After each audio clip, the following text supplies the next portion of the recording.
If you're retired or getting close, this video could save you thousands of dollars and a lot of stress because retirees are being targeted by scams at levels we have never seen before. Not because anyone is careless, not because anyone is bad with technology, but because scams today are emotional, professional, and designed to make you act before you have time to think. So today I'm walking you through the most common scams hitting retirees, how they actually work, and the habits that protect you, especially if you're living alone or managing retirement independently. Retirement is supposed to be when your life finally starts to slow down.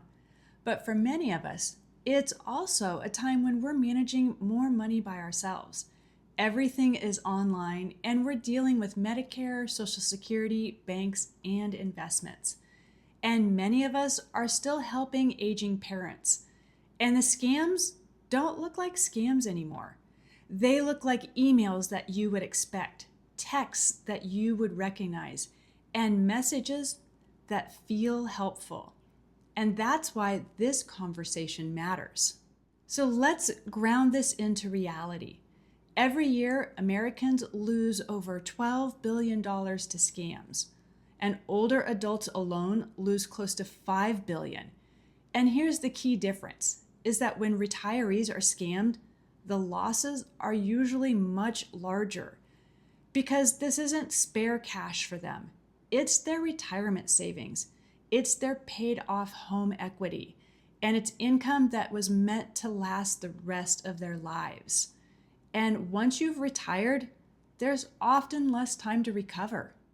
Scammers don't go after people who are broke.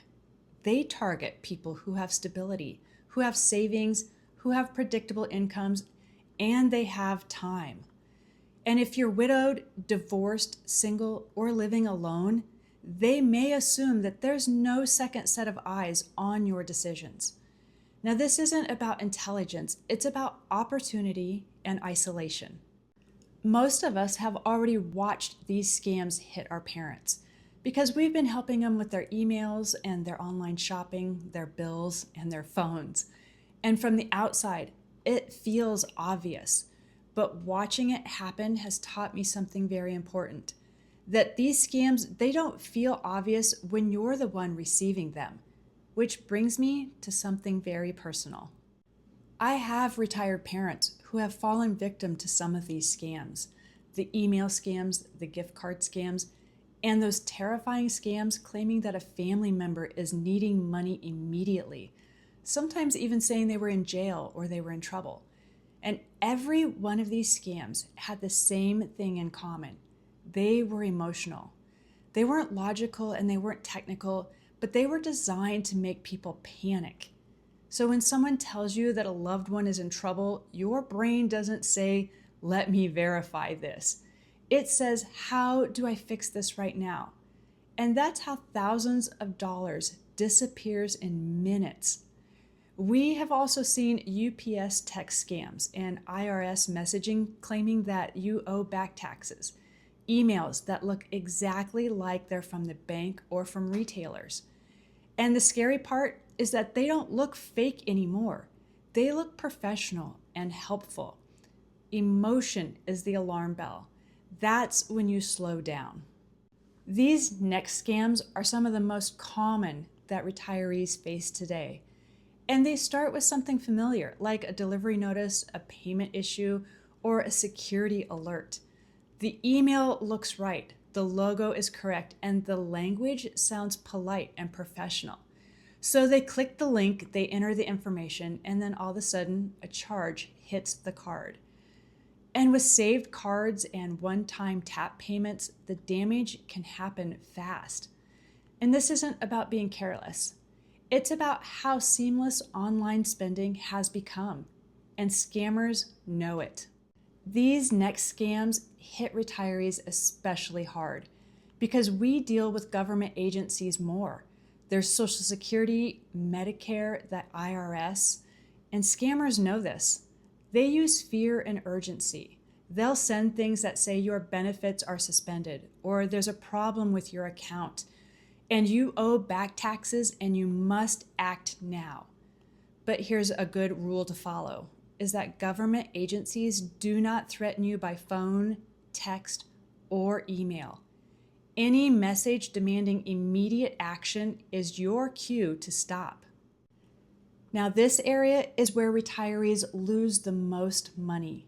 These scams promise safety, stability, and guaranteed income. They often show up during market volatility and they sound perfectly tailored to retirees. But guarantees don't exist. So if someone pressures you to act quickly, that's your red flag. If you don't fully understand it, then don't invest in it. This next one is some of the most heartbreaking types of scams, not just financially, but emotionally. And the reason why they work is because they don't start out as scams. They start out as a conversation. It might be a Facebook message or a comment reply or a dating app match. The early conversations are slow and thoughtful. They listen, they remember details, and they build trust over time. They'll send good morning texts or send daily check-ins and have long conversations. And at some point, it feels less like someone online and more like a relationship. Then comes the stories. They're working overseas, they're in the military, they're widowed, and there's always a reason why they can't meet just yet. And that's the first major red flag. Eventually, something happens, an emergency, a frozen account, a business deal that just needs some temporary help. And the request is framed very carefully. They'll say, "I hate to ask," or "I don't have anyone else, and I'll pay you back later." By this point, the victim isn't thinking, "Is this real?" They're thinking, "This is someone I care about." The money is sent, then more is requested. And when the money stops, the relationship disappears. And this is important. The people who fall for these scams are not foolish. They're oftentimes widowed, divorced, living alone, or craving connection. And there's no shame in that. The danger isn't the connection. The danger is the secrecy. So if someone you've never met in person asks for money for any reason, that's your moment to stop and bring someone else in. Romance scams only survive in silence. If there's one thing I want you to remember from this video, it's this: never rush to solve it immediately. Every scam we've talked about relies on urgency. Scammers want your heart rate up. They want panic and they want speed. So here's what slowing down actually looks like. First, stop engaging. Don't reply. Don't click. Don't call the number that they gave you. And second, recognize the emotion, the fear, urgency, and embarrassment. That's not accidental. That's design. And third, verify independently. Look up the official number yourself or the website. Log in using a saved bookmark and search online about, is this a current scam? And fourth, bring in another human. Call a family member or call a trusted friend. Say it out loud. Just like many of us watching out for our parents, we all need someone to watch out for us. And finally, give yourself permission to wait. Real companies don't disappear in 24 hours. The scammers do. Being cautious isn't weakness, it's wisdom. If this video has helped you, I hope that you'll share it with someone you care about, a spouse, a friend, or even a parent. These scams thrive in silence, and sometimes one conversation is enough to protect someone from losing thousands of dollars. Thank you for being here, and we'll see you in the next video.